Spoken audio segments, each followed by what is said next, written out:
pense qu'il y a encore beaucoup de choses à faire dans la lutte contre les violences conjugales et en tant qu'entreprise responsable, c'est notre rôle aussi d'être attentif à ça.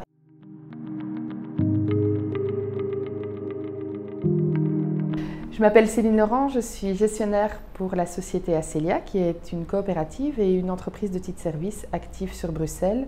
On emploie actuellement environ 150 travailleurs, j'allais dire travailleuses parce que donc on est une entreprise majoritairement de femmes.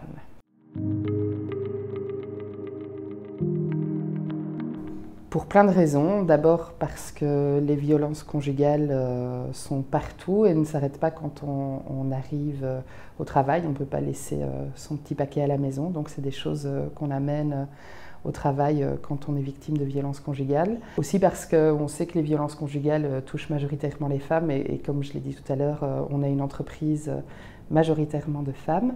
Puis parce que ça nous semblait important en fait de pouvoir offrir un cadre de sécurité et sécurisant pour nos travailleurs et nos travailleuses qui éventuellement seraient victimes de violences.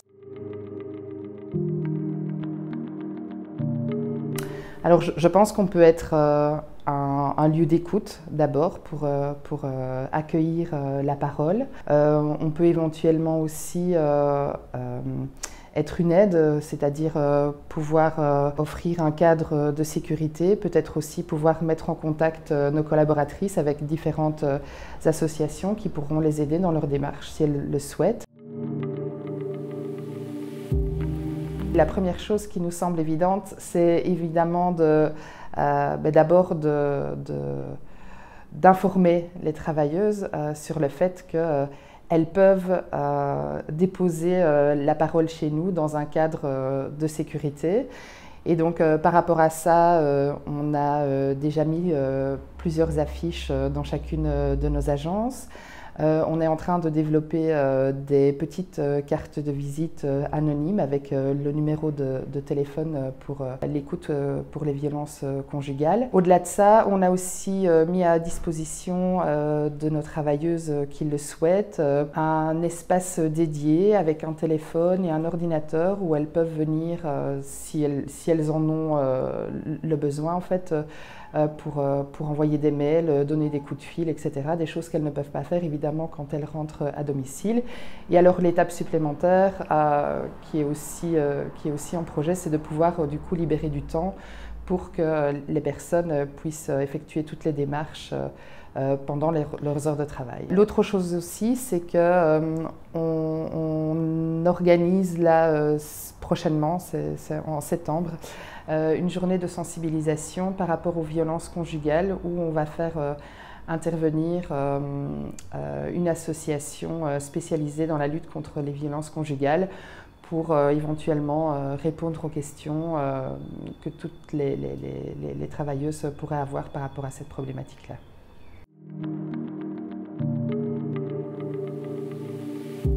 Alors malheureusement oui, j'ai envie de dire que c'est un peu notre lot quotidien. Pas plus tard qu'hier à la pause café, il y a une collègue qui est venue se confier sur les violences qu'elle avait subies par rapport à son ex-compagnon. Ce qui nous semble important dans un premier temps, c'est évidemment d'écouter la personne. Sans jugement, sans remarque, sans conseil non plus, parce qu'il est bien clair qu'on n'a pas les compétences pour répondre à ces problématiques-là, mais par contre on peut aiguiller la personne qui est en demande d'un soutien ou d'une aide vers des associations spécialisées. Pour faire du bon travail, il faut avoir des travailleurs heureux et épanouis. Que c'est pas vrai que quand on arrive au travail, on laisse son petit baluchon avec tous ces problèmes à la porte d'entrée. En plus, c'est pas qu'une question de rentabilité, c'est aussi une question d'humanité en fait.